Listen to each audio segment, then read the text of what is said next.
আজ একটি model question paper নিয়ে আলোচনা করি। মডেল কোয়েশ্চেন পেপারের প্রথম অংশে রয়েছে পত্র রচনা। যেমন প্লাস্টিকের ব্যবহার পরিবেশের কেমন ক্ষতি করে চলেছে এবং এর প্রতিকারের কিছু উপায় জানিয়ে বন্ধুকে একটা পত্র লেখো। যে কোনো বোর্ডের ক্ষেত্রেই এটা প্রযোজ্য। তার পরের অংশ হচ্ছে আমি 3টি বিষয় বলবো, তার মধ্যে থেকে যে কোনো তোমরা অনুশীলন করবে। করতে তো হবে সবগুলোই, তো অনুচ্ছেদগুলো হচ্ছে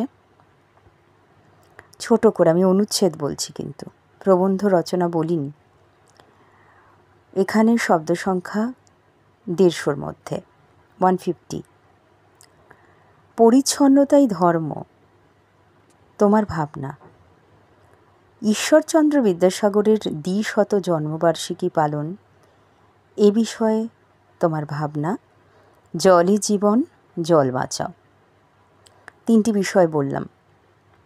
এবারে আসছি নির্দেশ অনুযায়ী বাক্যের রূপান্তরীকরণে। প্রথমে হচ্ছে কোথাও শান্তি ছিল না, করতে হবে প্রশ্নসূচক বাক্যে। পরেরটা ব্যাটারা ভারী পাজি, করতে হবে আবেগসূচক বাক্যে। পরেরটা যদি সাধনা না করো তাহলে সিদ্ধিলাভ হবে না, সরল বাক্যে। বন্যেরা বনে সুন্দর, শিশুরা মাতৃক্রোড়ে, জটিল বাক্যে। এবার একটু উক্তি পরিবর্তন বলবো। যেমন বার্নার্ড শ আত্মচরিতগুলিকে পুরোপুরি বিশ্বাস করতে বারণ করেছেন। পরেরটা আমি মানুষকে নির্দোষ পথে থাকতে বলি। তারপরেরটা তিনি আমাকে আমার নাম জিজ্ঞাসা করেছিলেন। তারপরেরটা সক্রেটিস বলেছেন যে মানুষকে শান্তিতে মরতে দেওয়া উচিত। যেগুলো বললাম সেগুলো সব প্রত্যক্ষতে করতে হবে, কিন্তু পরোক্ষতে আছে, প্রত্যক্ষতে করতে হবে। আর একটা বলবো চলিত বাংলায় রূপ দেওয়া। একটা অংশ বলছি।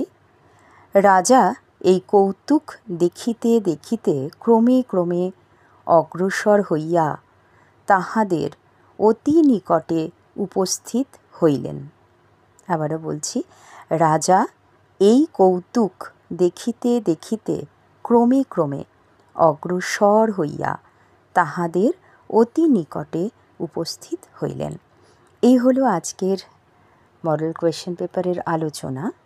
পরবর্তী ক্ষেত্রে এটার উত্তর নিয়ে চলে আসব। ধন্যবাদ সবাইকে।